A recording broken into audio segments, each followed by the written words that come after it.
Donc, on va tourner ensemble dans l'évangile de Jean et on va terminer le premier chapitre. Donc, évangile de Jean, chapitre 1, à partir du verset 35. Jean 1, 35.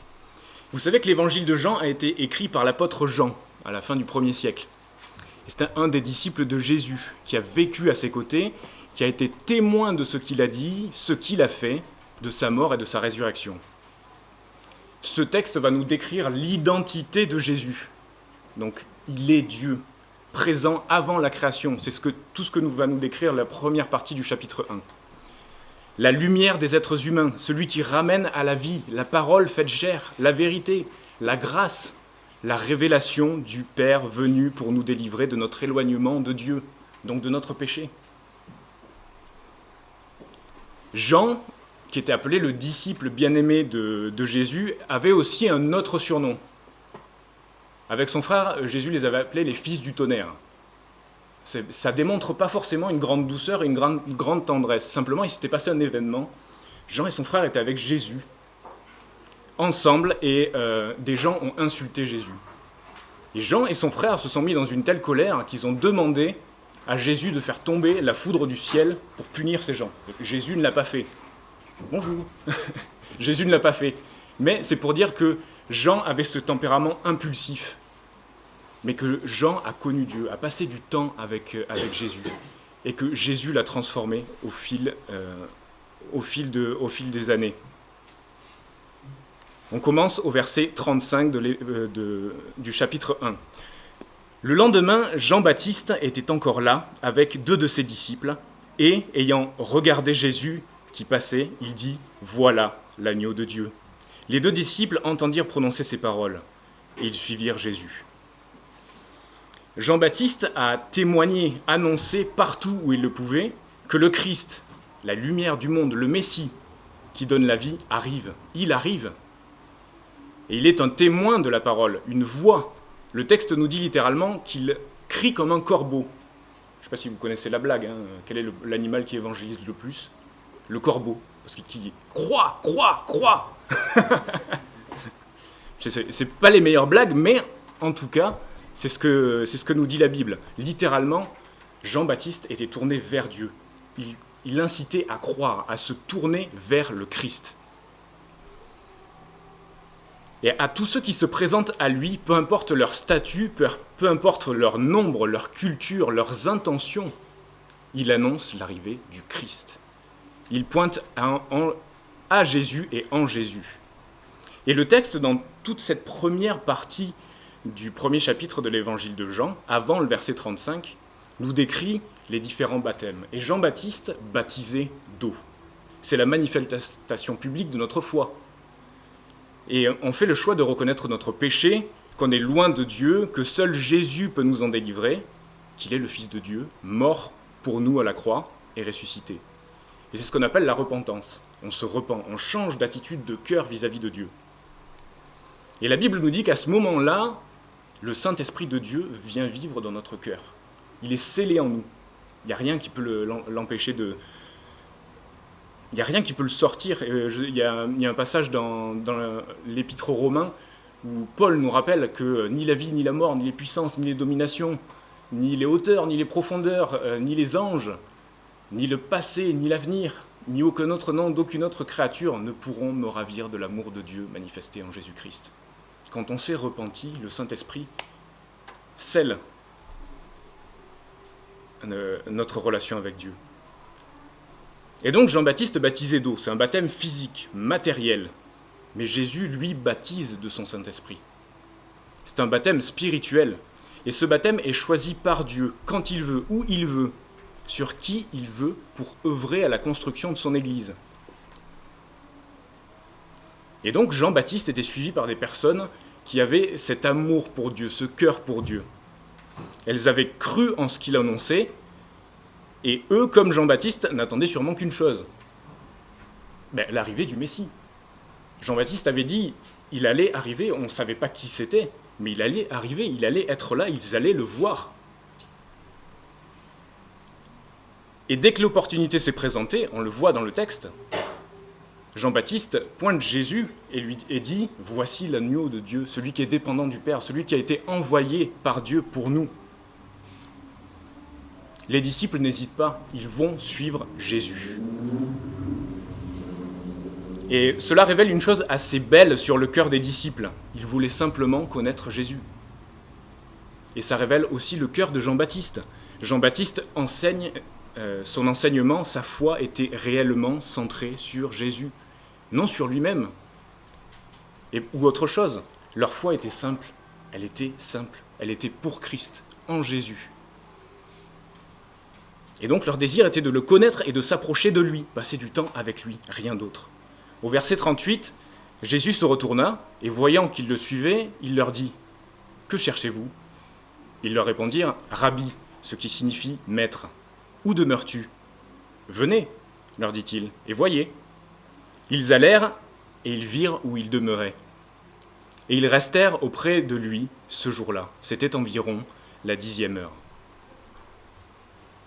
Le texte nous dit que Jean-Baptiste avait un mode de vie bien à lui, un peu particulier. Il vivait en dehors des villes, il était habillé de peau de bête, il mangeait des choses qu'on n'a pas forcément envie de manger, notamment des insectes. Je ne sais pas si vous avez envie de manger des insectes, mais moi, ça ne me donne pas vraiment envie. Donc c'est certain que les gens devaient le trouver un petit peu étrange. C'est certain. Et ses disciples avaient sûrement pris ses habitudes, ils étaient influencés par lui. Et donc on peut imaginer la scène de deux personnes peut-être habillées de peau de bête, peut-être les cheveux comme le dimanche matin quand on se réveille avant d'aller au culte, un peu ébouriffés, la barbe bien fournie, qui suivent Jésus de loin un peu. Ça peut paraître un peu étrange. Et Jésus va directement s'adresser à eux. Il les interpelle. Que cherchez-vous ? Que cherchez-vous ? Et ce sont les premières paroles de Jésus dans cet évangile. Et leur réponse est simplement de reconnaître qu'il est le Christ. Quand le texte nous dit « Rabbi », ce qui signifie « maître », par là, ils reconnaissent qu'il est celui que les prophéties décrivent, le Messie, le Christ, l'envoyé de Dieu. Ils reconnaissent son identité. Et encore une fois, ces passages sont baignés de simplicité, la simplicité des interactions entre Jésus et les disciples.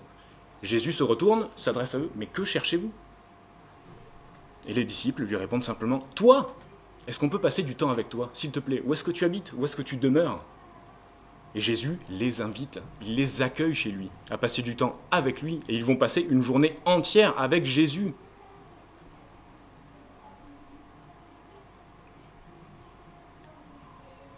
Et donc, on ne sait rien de cette journée passée avec Jésus, mis à part une chose, c'est que Jésus accueille ceux qui veulent le connaître. Qui que vous soyez, quel que soit, qui soit seul, 2, 15 ou qu'on soit 1000, Jésus nous accueille dans sa présence. Et une première question qu'on peut se poser ce matin, c'est « Qu'est-ce que je cherche ? Que cherchez-vous ? Qu'est-ce que vous cherchez ?» Et c'est Jésus qui nous pose la question. Il nous demande aujourd'hui, maintenant, « Qu'est-ce que vous cherchez ? Pourquoi est-ce que je suis ici, maintenant ? Est-ce que je veux rencontrer et passer du temps avec Jésus, le Fils de Dieu ? » Et souvenez-vous de ça, c'est que si vous allez vers Jésus, il ne vous repoussera jamais. Jamais. Il est toujours là pour passer du temps avec nous, toujours prêt, et il désire des moments d'intimité, de partage avec nous, parce qu'il nous aime, simplement il nous aime, il vous aime. Et il veut nous partager tout ce qu'il y a de meilleur. Un autre encouragement, c'est que si on fait le choix de ne pas aller vers Jésus, il nous aime trop pour nous laisser de côté. Sans cesse, il reviendra vers nous. Sans cesse, il essaiera de nous rejoindre. Sans cesse. Mais il laisse le choix. Que cherches-tu ? Moi ou autre chose ? Va à Jésus. Jean 6, 68-69 nous dit « Où irions-nous ? C'est toi qui es la parole de vie. Et nous avons cru et nous avons connu que tu es le Christ, le Fils de Dieu. » Acte 4, 12. Je vais balancer une série de versets. Sortez les stylos si vous en avez, mais je suis désolé. Acte 4, 12. « Il n'y a de salut en aucun autre, car il n'y a, sous le soleil, aucun autre nom qui ait été donné parmi les hommes, par lequel nous devions être sauvés. Aucun autre nom ne sauve que le nom de Jésus. » 1 Jean 5, 11, 12. Et voici ce témoignage, c'est que Dieu nous a donné la vie éternelle et que cette vie est dans son Fils. Celui qui a le Fils a la vie, celui qui n'a pas le Fils n'a pas la vie. Au verset 40 de Jean 1, André, frère de Simon-Pierre, était l'un des deux qui avait entendu les paroles de Jean et qui avait suivi Jésus. Ce fut lui qui rencontra le premier son frère Simon et lui dit « Nous avons trouvé le Messie », ce qui signifie Christ. Et il le conduisit vers Jésus. Jésus, l'ayant regardé, dit « Tu es Simon, fils de Jonas, tu seras appelé Céphas », ce qui signifie Pierre. André a passé la journée entière avec Jésus. Je ne sais pas si vous vous rendez compte, passer la journée entière en tête-à-tête avec Jésus. La conséquence, c'est qu'il a couru, il allait voir son frère et il lui a dit ce qu'il avait vu. On a vu que Jean-Baptiste a vu, a cru et a partagé. André a fait le choix de croire en Jésus. Il a vu qui était Jésus, il a passé du temps avec lui. Et qu'est-ce qu'il a fait? Il a partagé que Jésus était le Messie. Et c'est un encouragement que nous donne la Bible. Si un jour vous avez à cœur de partager, vous vous faites des nœuds dans la tête, vous dites comment je peux rejoindre les gens qui sont dans mon travail, dans ma vie, autour de moi, au collège ou à l'université, mais juste témoigne de qui est Jésus. Témoigne de qui est Jésus. Et ce que nous dit le texte, c'est encore plus beau, c'est que Jésus s'occupera du reste. Jésus s'occupe du reste. André a témoigné à son frère, il l'a mené à Jésus. Et Jésus lui a parlé personnellement, comme il a parlé à André et à l'autre disciple qui l'ont suivi. Il s'est adressé directement à eux. Et ça c'est aussi un encouragement, continuez de témoigner. N'ayez pas peur de témoigner. N'ayez pas peur de témoigner. Juste annoncez ce que vous avez entendu, en qui vous avez cru et ce qu'il a fait. Le reste, c'est entre les mains de Dieu. Le reste, c'est entre les personnes qui sont autour de vous et Dieu. Et vous pouvez être sûr, certain qu'il agit. Il agit avec grâce, il agit avec patience et puissance pour ramener les gens à lui. Et c'est bon de se rappeler qu'on a tous besoin d'un tête-à-tête avec Jésus, tous. Et moi, pour la petite histoire, il y a un peu plus de 7 ans, j'étais à votre place, j'étais assis là. J'ai poussé la porte, et ce qui m'a touché, c'était 2 choses. Les gens avaient un réel amour et une réelle bienveillance envers moi, alors qu'ils ne me connaissaient pas. Mais pourquoi? C'est bizarre. Et la deuxième chose, c'est la parole de Dieu, où j'ai senti qu'au travers de sa parole, Dieu me parlait personnellement, à tel point que quand on m'a invité à manger après le culte, j'ai dit « je refuse » et je suis parti presque en courant. Je pense que si je n'avais pas été bien éduqué par mes parents, je serais parti en levant les bras et en criant. Mais c'est normal, ça peut être intimidant, parce que ça change les perspectives de qui on est et qui est Dieu. Mais souvenez-vous que Jésus n'est pas là pour pointer du doigt ce qui est sombre, ce qui ne va pas dans nos vies, pour nous humilier. Il va pointer ce qui ne va pas dans nos cœurs pour nous rapprocher encore plus de lui, pour nous en délivrer.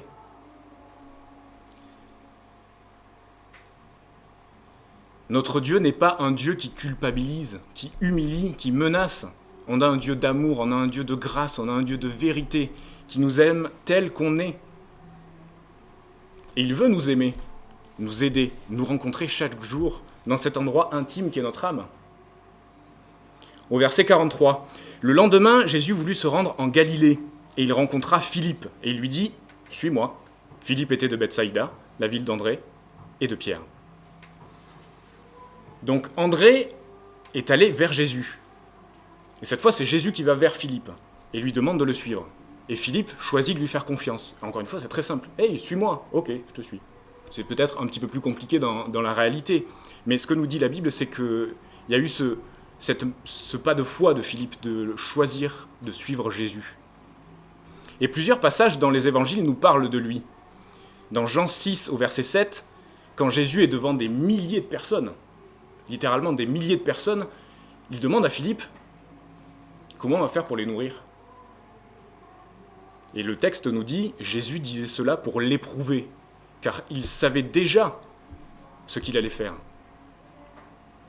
Et Philippe lui répond « Même avec 200 deniers d'argent, ce qui à l'époque correspondait au salaire d'un ouvrier, qui était un très bon salaire, Il ne pourrait pas nourrir toute cette foule. Philippe n'a pas de solution. Et il n'a pas encore ce réflexe de demander de l'aide, de demander à Jésus.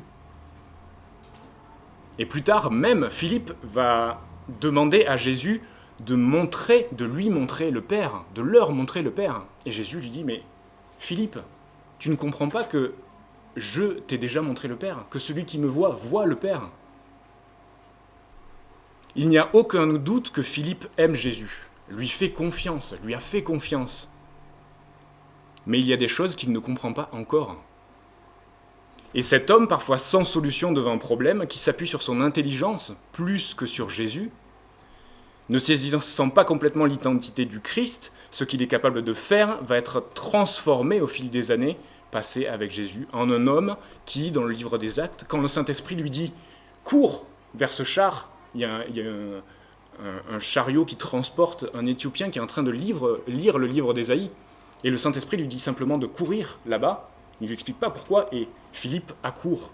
Philippe interpelle l'Éthiopien. Il lui demande « Est-ce que tu comprends ce que tu lis ?» L'Éthiopien lui dit « Non, je ne comprends pas. Si on ne m'explique pas, je ne peux pas comprendre. » Et là, Philippe annonce l'Évangile, annonce la bonne nouvelle de Jésus. Et une vie est sauvée. Donc tout comme Jean, le cœur de Philippe est complètement changé par ces années passées auprès de Jésus. C'est ce que Jésus a fait. Et c'est ce qu'il fait maintenant. C'est ce qu'il veut faire avec chacun d'entre nous. Et on peut le remercier pour ça. Merci Seigneur parce que tu veux prendre soin de nous et tu veux nous rejoindre. Est-ce que vous voulez que votre cœur soit transformé, changé ? Est-ce que vous en avez assez de certaines habitudes ou de certaines pensées dans vos vies ? Moi, oui. Mais il n'y a qu'une seule façon, aller à Jésus, passer du temps avec Jésus. Lui faire confiance, lui être fidèle. Mais c'est un apprentissage. Et fidèle à lui, personnellement. Au verset 45. Philippe rencontra Nathanaël et lui dit « Nous avons trouvé celui de qui Moïse a écrit dans la loi et dont les prophètes ont parlé, Jésus de Nazareth, fils de Joseph. » Nathanaël lui dit « Mais peut-il venir de Nazareth quelque chose de bon ?» Philippe lui répond « Viens et vois. » André a vu, il a cru, il a témoigné de Jésus à son frère. Philippe a fait confiance à Jésus, il a vu, il a cru, et il a témoigné à Nathanaël, un de ses amis. Et il fait référence à la Bible, à ce qu'ils ont appris l'un et l'autre. Dans Ésaïe au chapitre 9, verset 6, le texte nous dit « Car un enfant nous est né, un fils nous est donné, et la domination reposera sur ses épaules. On l'appellera admirable, conseiller, Dieu puissant, Père éternel, prince de la paix. » Toujours dans le livre d'Ésaïe au chapitre 53, verset 5. « Cependant, ce sont nos souffrances qu'il a portées, nos souffrances. C'est de nos douleurs qu'il s'est chargé. Et nous l'avons considéré comme puni, frappé de Dieu et humilié. Mais il était blessé pour nos péchés, brisé pour nos iniquités. Le châtiment qui nous donne la paix est tombé sur lui. Et c'est par ses meurtrissures que nous sommes guéris. Nous étions tous errants comme des brebis, chacun suivait sa propre voie, et l'Éternel a fait retomber sur lui l'iniquité de nous tous. Il a été maltraité et opprimé, et il n'a point ouvert la bouche. Semblable à un agneau qu'on mène à la boucherie, à une brebis muette devant ceux qui l'attendent, il n'a pas ouvert la bouche. » Et donc ce sont sûrement des passages que Philippe et Nathanaël connaissaient. Est-ce que vous êtes supporter d'une équipe de sport ? Je ne sais pas, peut-être l'équipe de basket de Bourges, dont j'ai oublié le nom, je suis désolé. Les tangos, voilà.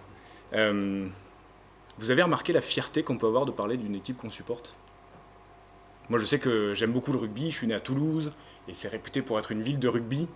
Et donc, quand j'en parle, il y a une certaine fierté, un certain orgueil caché derrière ça, surtout que j'habite à La Rochelle, donc il y a une grosse rivalité. Donc, j'avoue que je m'amuse à titiller les Rochelais. Mais il y a un orgueil derrière ça, comme si c'était ma ville, mon équipe, alors que on est d'accord qu'on ne fait rien pour les équipes qu'on supporte. Hein. On n'est pas sur le terrain pour elles, on ne joue pas pour elles. Hein. Et Nazareth, visiblement, est une ville qui a mauvaise réputation. Quand Nathanaël entend que c'est Jésus de Nazareth, sa première réaction, c'est quoi? C'est « mais il n'y a rien là-bas ». Mais comment le Messie, le Fils de Dieu, qui va nous délivrer de l'oppression, peut venir de Nazareth? En gros, comment il peut venir de cet endroit? Il n'y a rien, c'est un trou perdu. Mais qu'est-ce que tu es en train de me dire? C'est quand même assez cinglant comme réponse. Ça pique un peu. Et cela nous rappelle la manière dont Jésus nous a rejoints, humblement, afin d'éviter que chacun, que l'être humain ne se glorifie de quoi que ce soit, et donc qu'on s'éloigne de lui encore plus. Jésus est né dans une étable, vous le savez, a grandi dans un endroit où il n'y avait pas les plus grandes écoles, pas de grands héros, pas les plus grands penseurs, pas les plus grands enseignements. Un endroit qui visiblement avait mauvaise réputation. Oui, Jésus vient de Nazareth, mais cela n'empêche pas qu'il est le Fils de Dieu. Jésus fait tout pour qu'il n'y ait rien entre nous et lui, sans cesse. Parce que ce qui compte, c'est notre relation avec lui. Et l'orgueil, la fierté nous éloignent de lui. Et la réponse de Philippe est remplie de sagesse. Il aurait pu rentrer dans une bataille d'arguments. Oui, mais tu comprends. Non, il lui dit simplement, écoute, si tu veux te faire ton avis, viens et vois. Viens et vois par toi-même. Va à Jésus et fais cette expérience toi-même de Jésus. Au verset 47, Jésus, voyant venir à lui Nathanaël, dit de lui, « Voilà vraiment un Israélite dans lequel il n'y a point de fraude. »« D'où me connais-tu » lui dit Nathanaël. Jésus lui répondit, « Avant que Philippe t'appelle, quand tu étais sous le figuier, je t'ai vu. » Nathanaël lui répondit et lui dit, « Rabbi, tu es le Fils de Dieu, tu es le roi d'Israël. » Frauder, le texte nous parle de tromper, de leurrer, littéralement d'embobiner quelqu'un, faire croire à quelqu'un quelque chose afin d'obtenir ce qu'on attend, ce qu'on désire ou ce qu'on veut. Et quand Jésus pose le regard sur Nathanaël, il ne voit rien de tout ça. Il lui dit, « Nathanaël, tu es un homme honnête. » Et c'est quand même un compliment extraordinaire de la part de Jésus. La première fois que Nathanaël se présente à lui, Jésus le regarde, il fait « Nathanaël, tu es un homme honnête. » Et vous savez que Jésus voit nos cœurs et nos pensées. Et c'est ce qu'il s'y passe. Et comme pour Simon, donc Pierre, comme pour Philippe, Jésus va s'adresser directement à Nathanaël, personnellement. Et la réaction de Nathanaël est un peu vive. T'es qui? D'où tu me parles? Mais qui es-tu là? T'es qui pour me dire que tu me connais? Moi je te connais pas. Il est sur la défensive et il met une barrière entre lui et Jésus.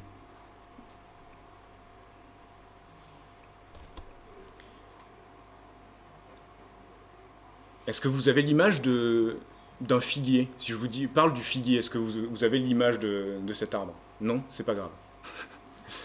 C'est un arbre avec un feuillage très très dense. Et surtout dans ces endroits, c'est des arbres qui étaient utilisés dans les journées chaudes par les gens. Et quand ils étaient éreintés, quand ils étaient vraiment fatigués, ils allaient se réfugier sous le figuier, simplement à l'ombre, pour se reposer un peu. La journée s'arrête, là j'ai bien travaillé, je suis épuisé, je vais me réfugier sous le figuier. Et il y a beaucoup de personnes qui passaient du temps avec Dieu dans ces moments-là, dans la prière. Et visiblement, ce que nous dit le texte, c'est que Nathanaël a dû passer un moment particulier sous ce figuier dont parle Jésus. Il a dû partager quelque chose d'intime, de personnel à Dieu. Parce que quand Jésus lui dit « Nathanaël, je t'ai vu quand tu étais sous le figuier », Nathanaël va être touché au point de le reconnaître comme le Fils de Dieu, le Messie. Et ce qui est beau dans le texte, c'est qu'en plus de le reconnaître qui il est, Nathanaël loue Jésus. « Seigneur, tu es le Fils de Dieu, tu es le roi d'Israël. C'est toi, tu es le Messie, tu es le Christ. » Et donc Jésus a rejoint André, Philippe et Nathanaël d'une manière différente, en leur parlant personnellement. Et des paroles qui vont droit à leur cœur, pour leur montrer qu'il les connaît. Mais pas pour se mettre sur un piédestal et leur montrer sa supériorité, non. Juste pour révéler qu'ils sont connus de lui. Personnellement, intimement, qu'il connaît leurs attentes, leurs craintes, leurs doutes, leurs joies. Et aussi qu'il veut prendre soin d'eux. Pardon. Et c'est ce que veut faire Jésus. C'est le désir de Dieu d'être proche de nous, de chacun d'entre nous, de nous accompagner et de nous soutenir, nous transformer dans tout ce qu'on vit. Au verset 50, Jésus lui répondit « Parce que je t'ai dit que je t'ai vu sous le figuier, tu crois ?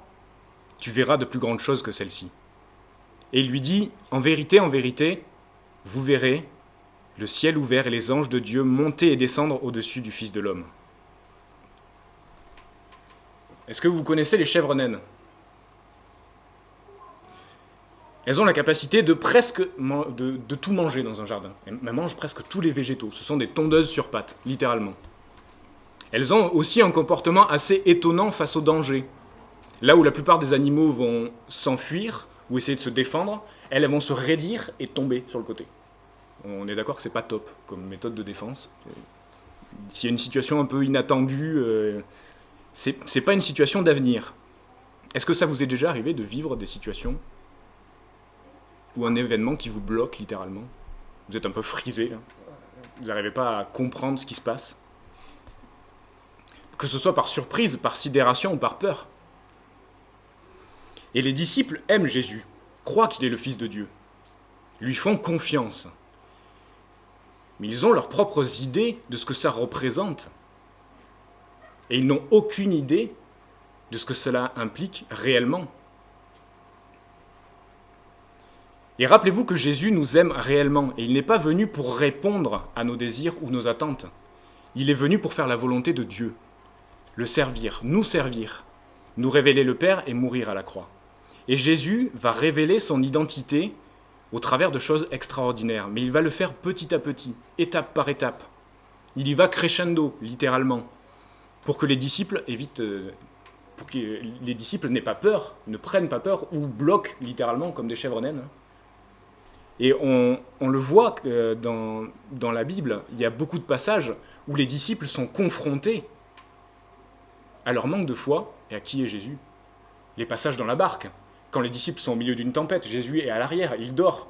Ils ont littéralement peur. Ils pensent qu'ils vont mourir. Ils réveillent Jésus, Jésus se lève, arrête la tempête. Et ils sont à la fois effrayés et étonnés. Ils se disent, mais qui est cet homme pour avoir la puissance d'arrêter les éléments ? Il peut littéralement arrêter la tempête. Mais qui est cet homme ? Quand les disciples littéralement galèrent, ils rament depuis des heures au milieu d'une tempête sur l'eau du lac de Galilée, Jésus se présente à eux et il marche sur l'eau. Et le texte nous dit qu'ils sont tous flippés. Ils sont tous effrayés. Il y en a qui pensent que c'est un fantôme. On peut imaginer l'image. Peut-être qu'ils se montent dessus, ils veulent sortir de la barque, mais ils ont peur. Mais ils sont confrontés à leur manque de foi et ils sont confrontés à l'identité de Jésus. Mais c'est Jésus. C'est le Christ, c'est le Fils de Dieu. Il était là à la création, il a participé à la création. Il a créé toute chose. S'il veut marcher sur l'eau, il marche sur l'eau.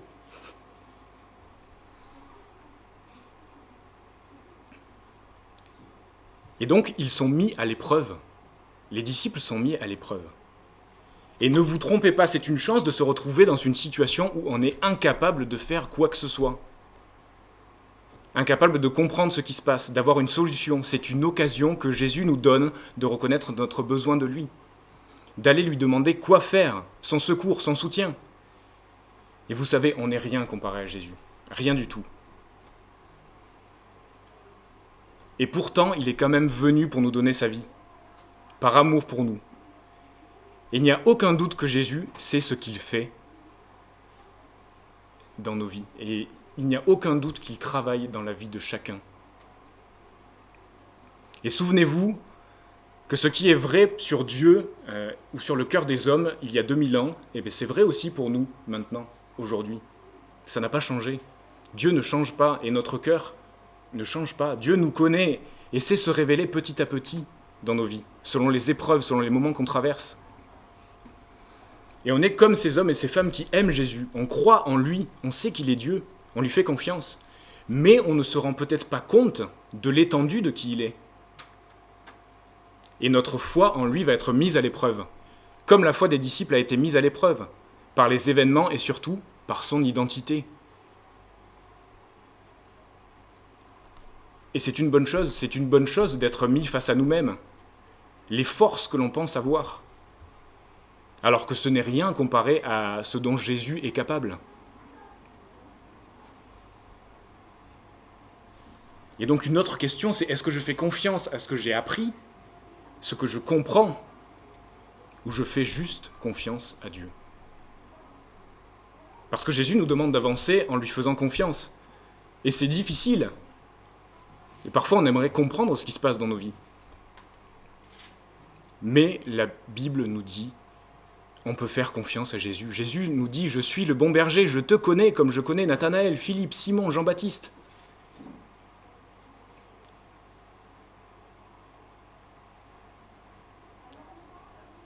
Et on a tous traversé des moments difficiles. Et c'est normal de vouloir se protéger. Mais Jésus nous dit, laisse tomber ce que tu as construit. Toutes ces constructions que tu as faites pour te protéger. Te donner du courage. Je vais prendre soin de toi. Laisse tomber tout ça. Et juste viens à moi, fais-moi confiance.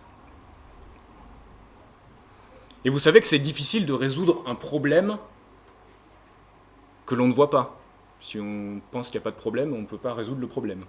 Et on a la chance d'avoir quelqu'un, Jésus, qui nous aime assez pour nous révéler ce qui ne va pas dans nos vies, dans nos cœurs, afin de résoudre le problème, mais encore plus que ça, il nous aide à résoudre le problème. Quand Jésus pointe quelque chose à nos cœurs, il veut simplement qu'on lui dise, qu'on se repente, qu'on lui dise, ouais Seigneur, j'aimerais changer, aide-moi à changer, et il nous aide à changer. Et c'est pour ça qu'on a besoin de passer du temps avec lui, de lui être fidèle, la fidélité, de sans cesse retourner à Jésus, de donner de notre énergie, de notre temps dans cette relation à Dieu.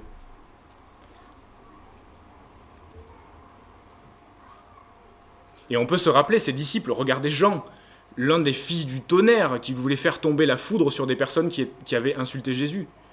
Il a été mis à l'épreuve par l'identité de Jésus. Visiblement, il a échoué à cette épreuve. Mais Jésus a continué de l'aimer, Jésus l'aime encore, et il l'a transformé et inspiré afin qu'il écrive un des textes reconnus pour sa douceur, sa poésie et son amour. Pierre, qui par peur de perdre Jésus va couper l'oreille d'un soldat romain, qui va dire 3 fois qu'il ne connaît pas Jésus, simplement pour protéger sa propre vie. Il a été mis à l'épreuve, il a échoué, mais Jésus a continué de l'aimer. Et il l'a transformé, il l'a inspiré, et afin qu'il conduise son Église. Regardez Philippe qui s'appuyait sur sa compréhension, son intelligence. Jésus va le transformer. Et c'est pareil pour Nathanaël, c'est pareil pour Saul de Tarse qui devient Paul. Et Jésus, au travers de Paul, a fait des choses extraordinaires.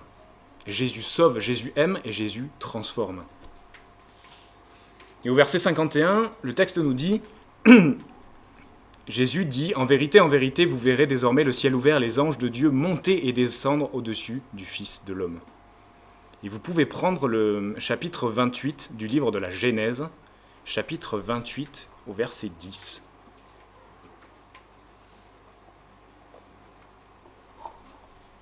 Genèse 28, 10.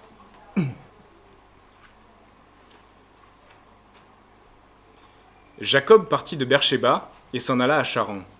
Il arriva dans un lieu où il passa la nuit, car le soleil était couché. Il y prit une pierre dont il fit son chevet, et il se coucha dans ce lieu-là. Il eut un songe, un rêve, et voici une échelle appuyée sur la terre, et son sommet touchait le ciel. Et voici les anges de Dieu montaient et descendaient par cette échelle. Et voici l'Éternel se tenait au-dessus d'elle. Et il dit, « Je suis l'Éternel, le Dieu d'Abraham, ton père, et le Dieu d'Isaac. » Donc une grande échelle entre le ciel et la terre. Et sur cette échelle, il y a des anges qui montent et qui descendent.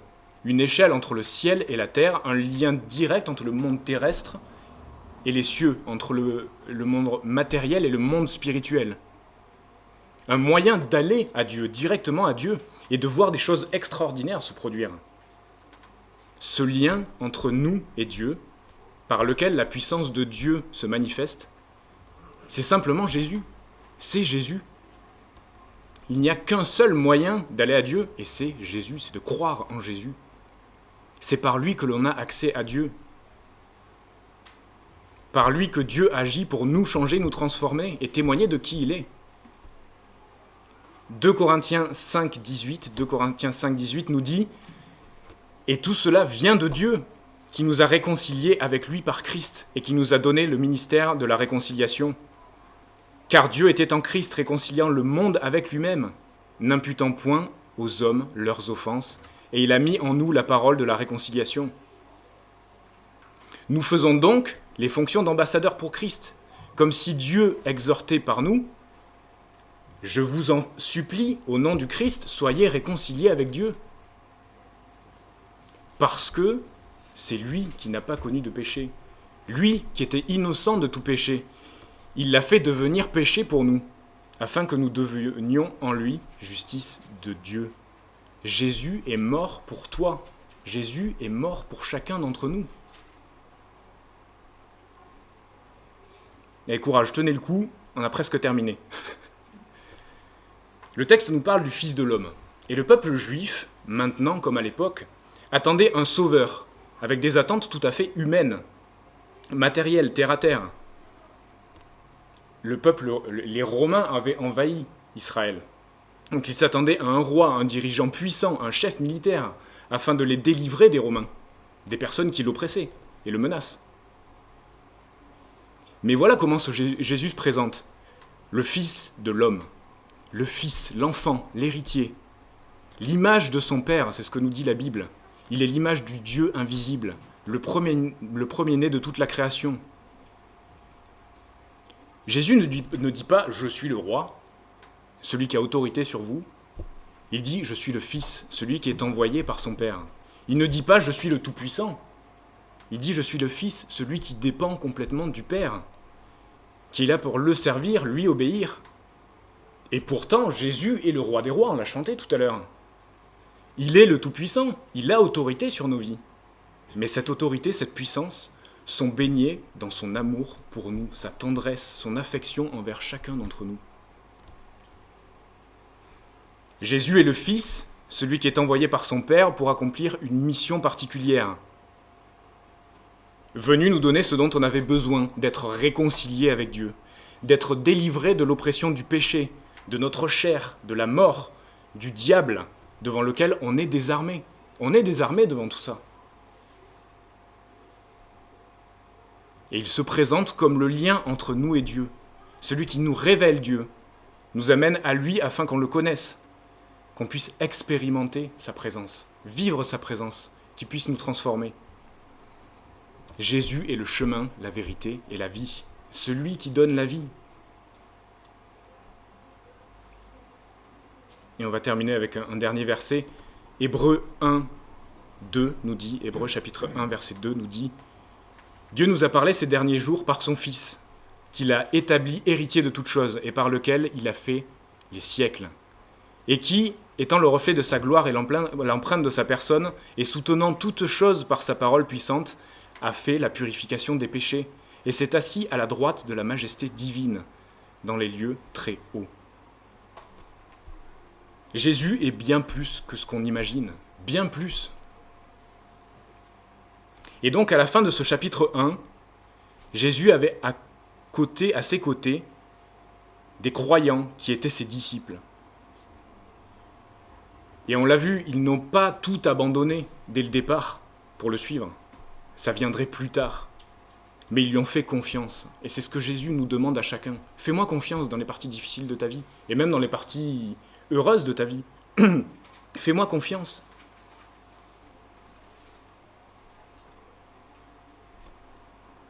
Et au début de l'évangile de Jean, à la chapelle La Rochelle, on avait cette petite image. Derrière chaque voiture, je regarde, hein, il y a des petits stickers. Et souvent, on peut lire « Si vous lisez ceci, c'est que vous êtes trop près ». Vous voyez de quoi je parle. Et j'ai vu dans une vidéo sur Internet, il y a un sticker qui nous dit « Est-ce que tu suis Jésus d'aussi près que tu me suis hein? Est-ce que tu suis Jésus d'aussi près? Est-ce qu'on suit Jésus d'aussi près qu'on suit les voitures, des fois quand on est un petit peu pressé le matin ?» Ce chapitre est un témoignage de qui est Jésus. Jésus de Nazareth est Dieu, venu sur terre, la parole vivante, l'agneau de Dieu, innocent de tout péché, mais qui va donner sa vie pour chacun d'entre nous. Il est le Messie, le Christ, le Fils de Dieu, le roi d'Israël, rempli de grâce et de vérité, la lumière des hommes. Voilà qui est Jésus. Et maintenant, qu'est-ce que tu vas faire? C'est ce que nous demande la Bible, et c'est ce que nous dit Jésus. Qu'est-ce que tu vas faire? Croire, me faire confiance, ou te tourner vers autre chose? Et souvenez-vous d'une chose, Jésus est toujours prêt à vous accueillir. Toujours.